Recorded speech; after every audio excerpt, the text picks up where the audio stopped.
Saudara dan saudari yang dikasihi sekalian, kita maklum bahawa pihak pembangkang dalam usahanya untuk menawan hati rakyat telah mengeluarkan buku jingga sebagai manifesto kenapa mereka perlu dipilih menjadi kerajaan menggantikan Barisan Nasional dengan tema ubah sekarang, selamatkan Malaysia.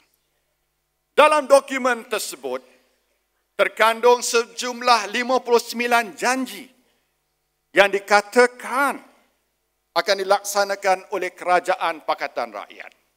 10 daripadanya konon akan ditunai dalam tempoh 100 hari pertama pentadbiran mereka.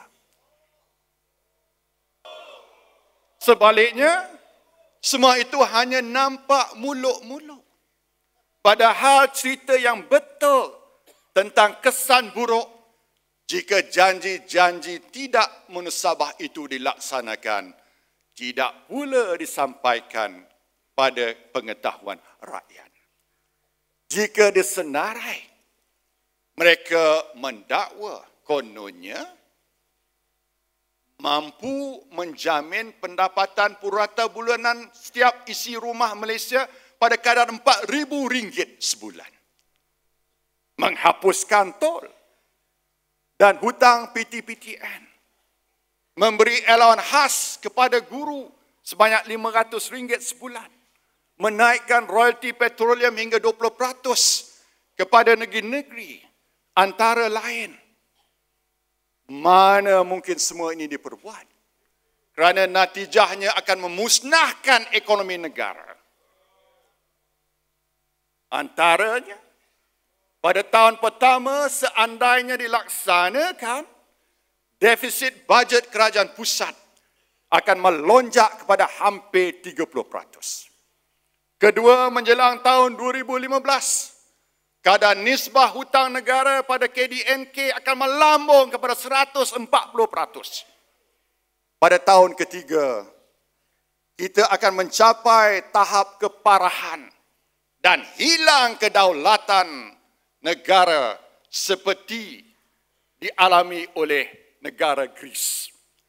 Waktu itu, pengurusan iktisad negara tidak lagi berada dalam tangan kerajaan yang dipilih rakyat, tetapi beralih ke tangan institusi antarabangsa. Adakah itu yang kita inginkan? Saudara dan saudari sekalian,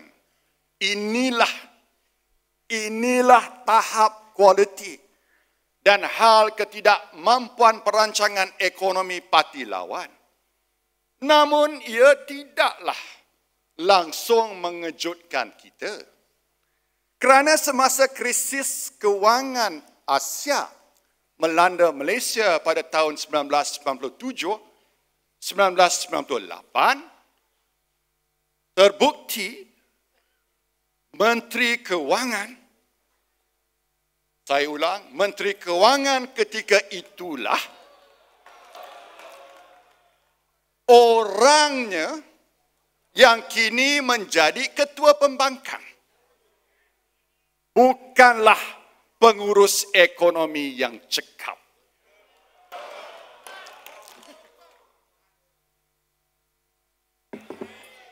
Beliaulah yang menggunakan pakai dasar maya tabung kewangan antarabangsa atau IMF bagi menangani krisis ekonomi ketika itu.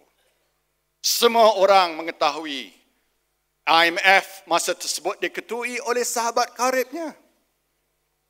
Tindakan beliau memotong perbelanjaan pembangunan serta menaikkan kadar faedah di saat-saat keyakinan pasaran menurun dan memerlukan suntikan oleh kerajaan telah menyebabkan kesengsaraan pada rakyat terbanyak, khususnya masyarakat perniagaan.